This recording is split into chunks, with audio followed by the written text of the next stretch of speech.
Sí, efectivamente,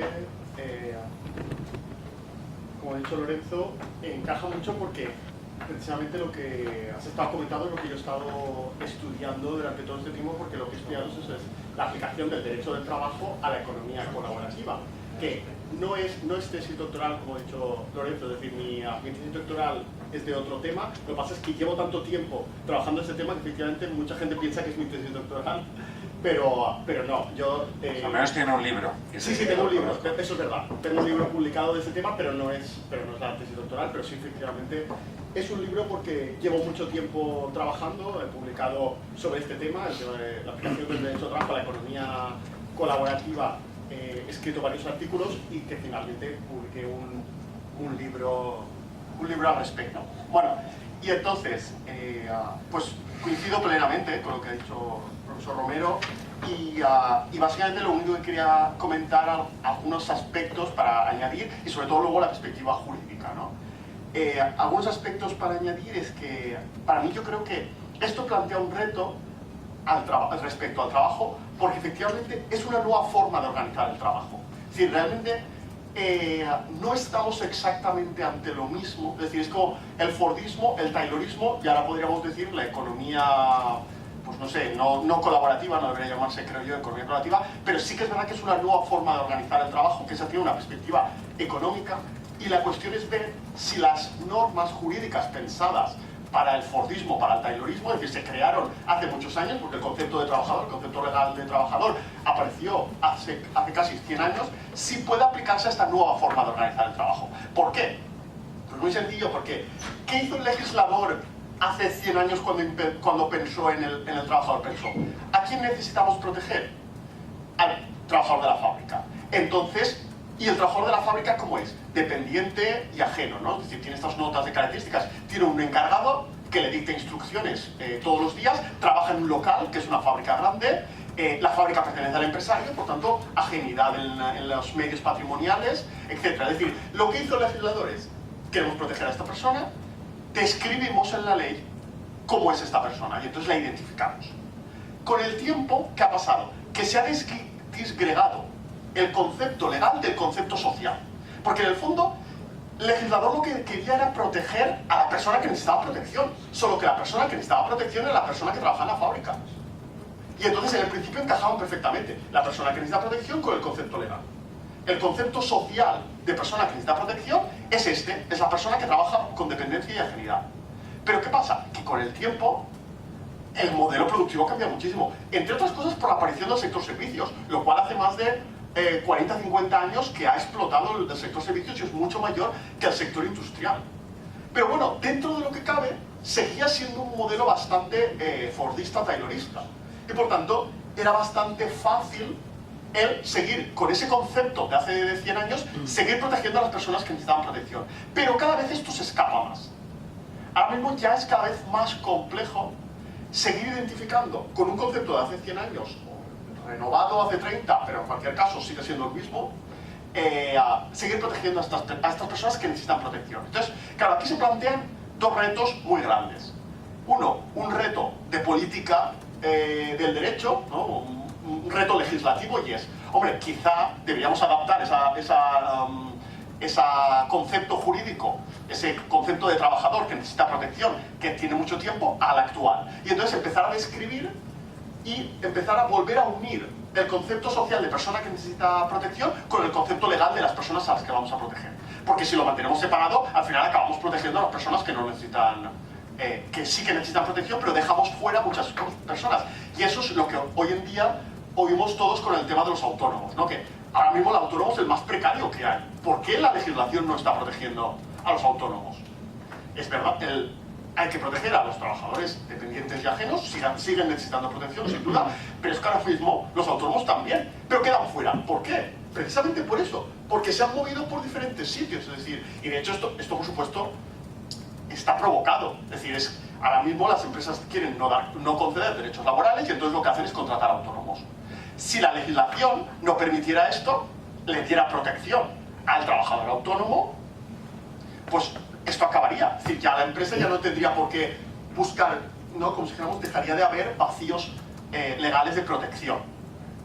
Eso por una parte, eso es un reto. Yo creo que, y esto tiene un reto científico complicado.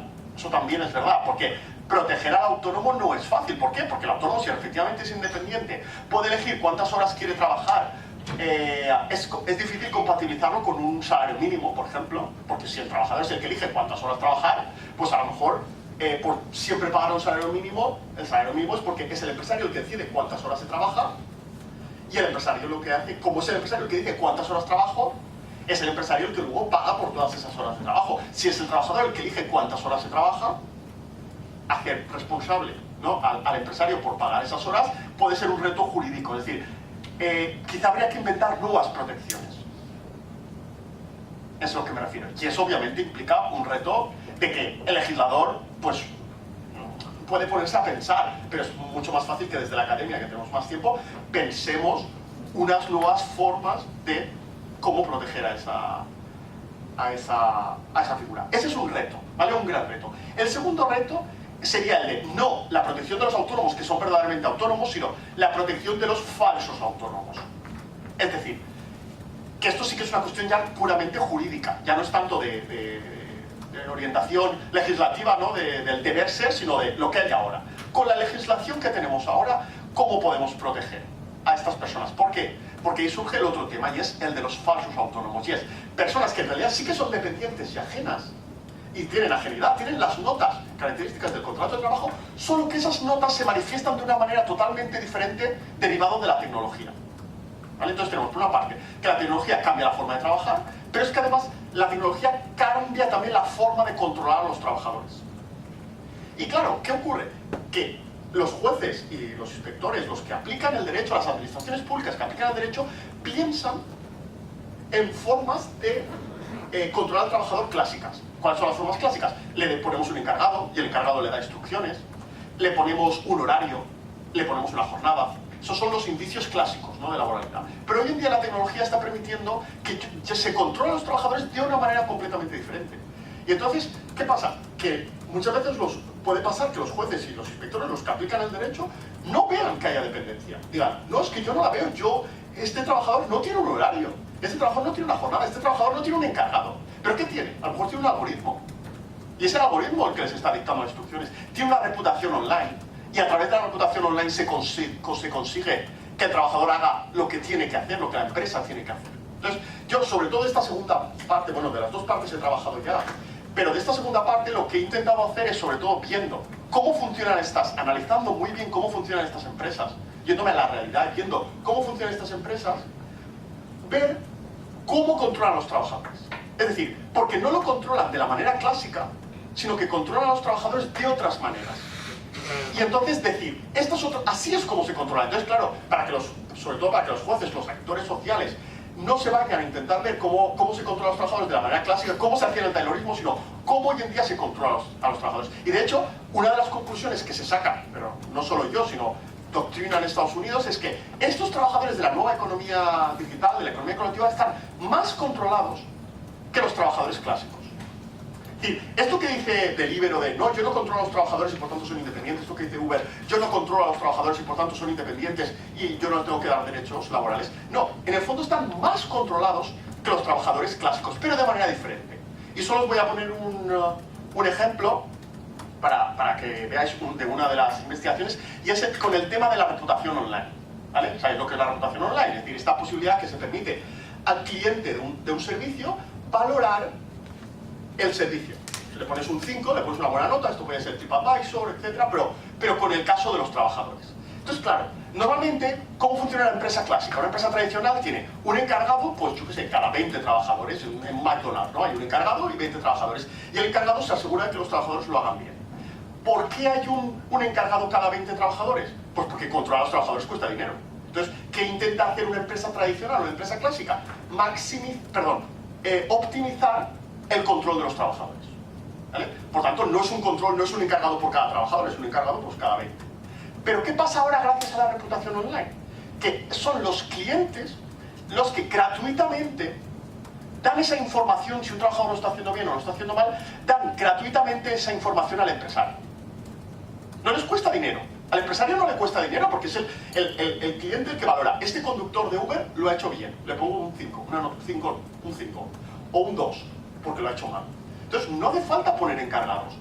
El coste, por tanto, es cero o prácticamente cero. Coste marginal cero del control de los trabajadores. Entonces, claro, ¿qué ocurre?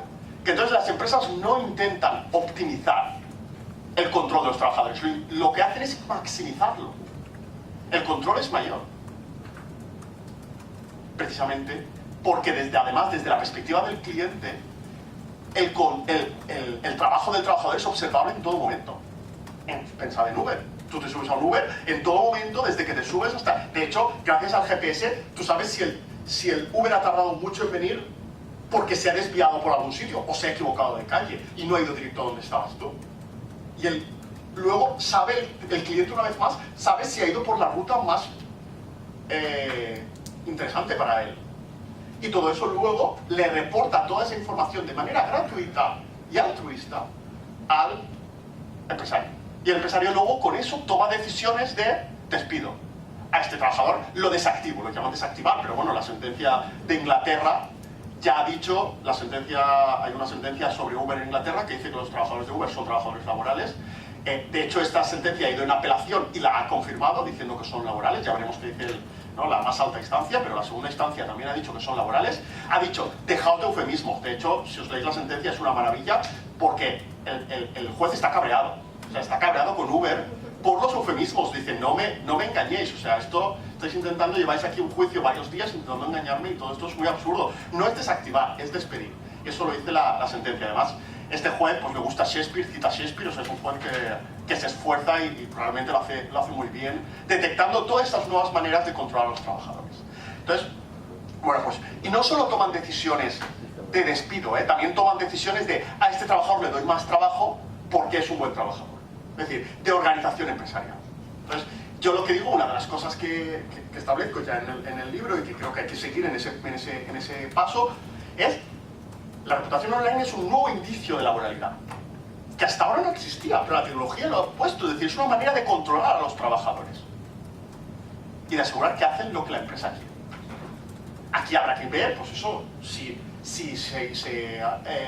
la ley de protección de datos dice algo al respecto, hay algunos controles, porque ya digo, ahora no me voy a meter más, solamente quería contar este ejemplo, pero aquí hay muchísimo, con el tema de la reputación online, porque la reputación online además se está utilizando para sustituir a las ETTs y a las agencias de colocación, porque gracias a la reputación online obtienes económicamente lo mismo que obtendrías desde una perspectiva como antes era a través de una ETT, porque controlas la calidad, si los trabajadores son buenos o no.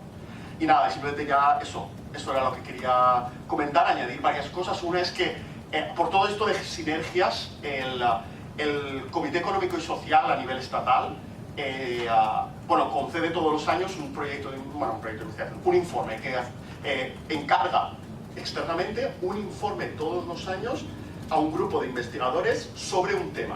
Y el año pasado, en 2017, lo concedió sobre impacto socioeconómico de la economía digital, ¿vale? Y lo ganamos un equipo de investigación en el que yo formo parte, yo y varios otros investigadores del IBIE, el Instituto Valenciano de Estudios Económicos, que formamos parte y que es el que lo...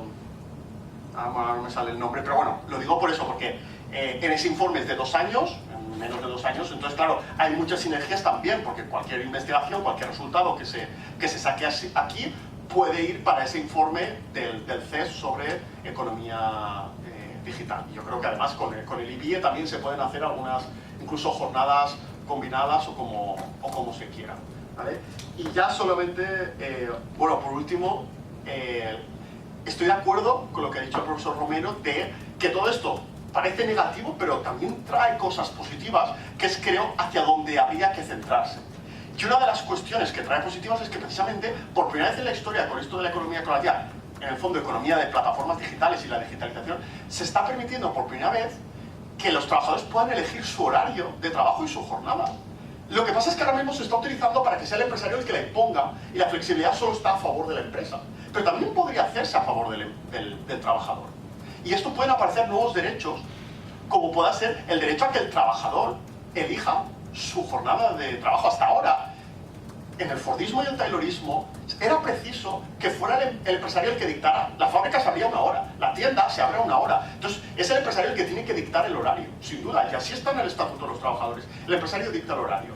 Pero ahora mismo, si por fin la tecnología está permitiendo que el modelo económico funcione, siendo el trabajador el que elige su horario, es posible que esto esté al final en un momento dado en el Estatuto de los Trabajadores.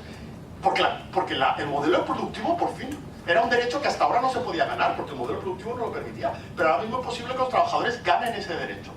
¿Vale? Y nada, con eso ya termino. Muchas gracias.